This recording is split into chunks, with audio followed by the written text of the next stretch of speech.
Everyone, I just wanted to talk to you very briefly about earnest money deposits.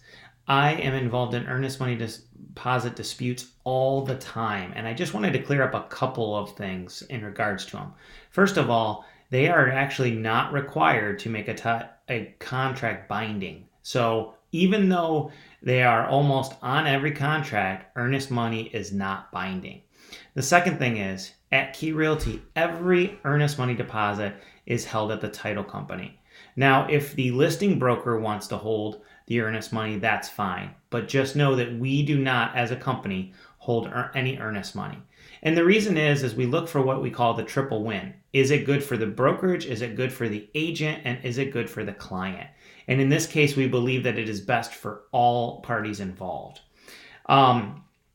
The next thing I want to talk to you about is, what about a dispute? Okay, so let's say that the buyer and seller decide that the contract is not going to go forward. The buyer doesn't want to go forward for inspection concerns, and the seller wants to dispute the earnest money deposit. Well, this earnest money cannot be released unless it's mutual party release. That means that both the buyer and the seller are signing off, agreeing that the earnest money is released to whichever party is agreed upon. Now, there was a pretty healthy debate not that long ago that I was involved in. What if the contract states that the buyer gets the earnest money back for any reason during the inspection period? The West Michigan contract has language to that effect. Here's the difference.